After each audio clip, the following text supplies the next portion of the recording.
Hi everybody, my name is Chris Gonzales with the Mother and Son Team Prudential California Realty, and today I'm going to be bringing you the May 2011 local real estate market report. I decided to do a video blog about it because we have been tracking the data for about 3 years now, the average sales prices of every month in Downey and the surrounding area. And so when I say Downey and surrounding area, I'm talking about the cities of like Long Beach, Pico Rivera, Lakewood, Montebello, Whittier, Bellflower, and any other city that you can think that is around those cities that I just mentioned. This report is going to be talking about those cities in particular. So I'm going to be having a graph for you guys to look at. As I said, we have the data for the past 3 years now. So we have data from April of 2008. We have the monthly average sales price of April 2008 all the way until April of 2011. We still don't have May because we're in May right now. And so as soon as May finishes, we'll have that data as well. But we have the 3 full years, and the reason I chose to start this graph that you guys are going to see in 2008 is because that is pretty much when the so-called the bubble bursted in real estate, and you'll see the drastic drop. We have a really high point in sales prices, and then all of a sudden a few months go by, and before you know it, we're at $100,000 down. So anyway, I'll pull it up right now so you guys can see that. And so in April of 2008, we have an average sales price, and keep in mind this is all data from the MLS. So we get it from the MLS. They have activity reports in there. So this is very legit information directly from the local MLS, SoCal MLS reports. So very accurate data. So in April of 2008, we have an average sales price of $404,156, and that is the peak point on the graph here. That is when prices were at their highest, and then the bubble bursted in real estate.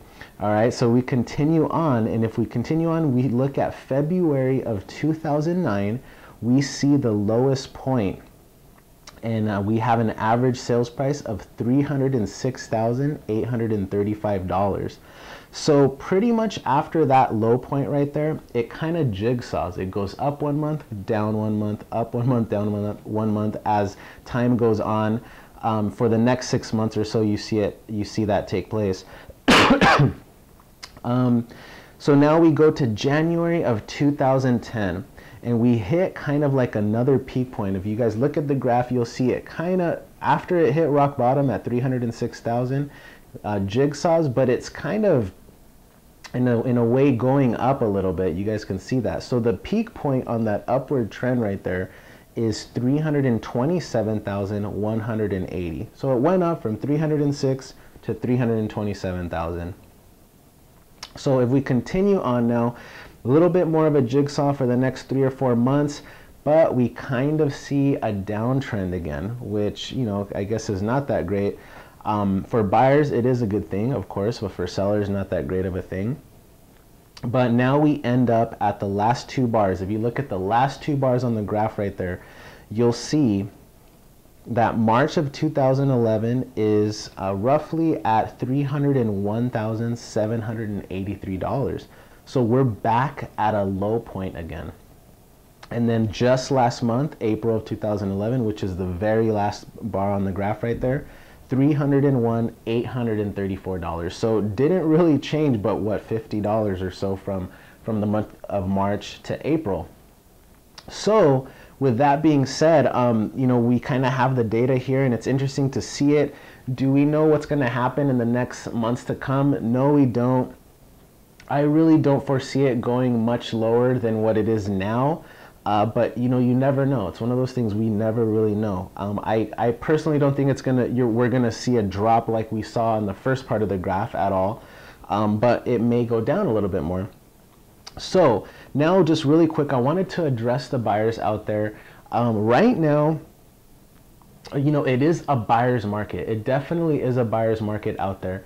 But what we are seeing, and this is really good information for you to know, is that in the price ranges of 200,000 to 300,000, that is the price range where most of the buyers are, because that's the more affordable price range. That's where the payments are more affordable for people.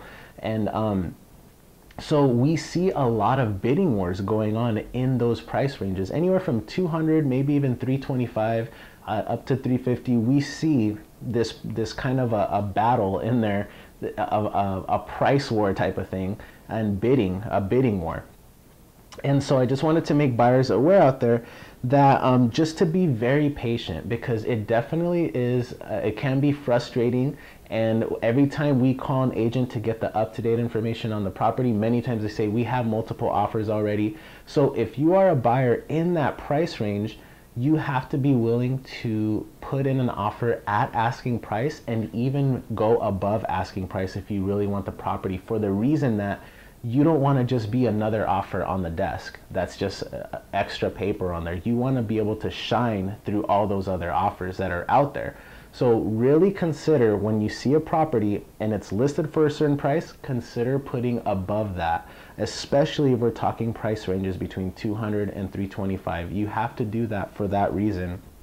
There's just too many buyers out there that are in that price range. And just to give you an example, at a $250,000 price range, if you're going to buy a property for $250,000, you put 3.5% down payment, and at a 5% interest, roughly speaking, your payment's going to be roughly about $1,800 with taxes, with everything out the door payment, roughly speaking. Okay, obviously we have to look at the credit and look at all that other stuff, but on average, your payment for a 250 property, with only putting 3.5% down and doing FHA, which a lot of buyers are doing right now, roughly about $1,800. So as you can see, that is why most people are able to afford the price range of 200 to 300,000, because that's the more affordable payment. And it's, you know, pretty much what rents are even going for out there for a 3-bedroom, maybe even larger 2-bedroom homes, 2-bedroom condos, even townhouses probably are going for that price range too. But mostly 3-bedroom, 2-bath, you know, that's the price range that we're going to be looking at right there. And that's the payment that most people are able to afford.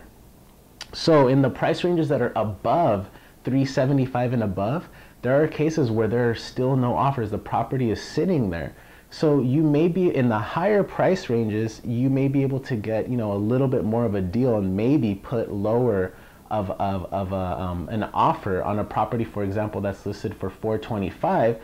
You may be able to put a 410 offer or a 415 offer if there are no other offers on the table. You don't have anything to compete with.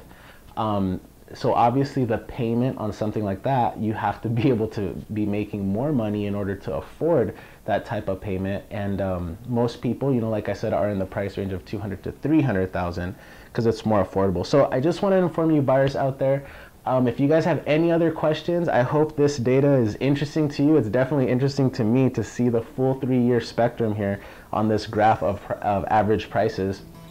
But if you have any questions, you can always give us a call directly. Our number is all over our website, and you can email us anytime as well. Send us a message through our website as well, motherandSonteam.com.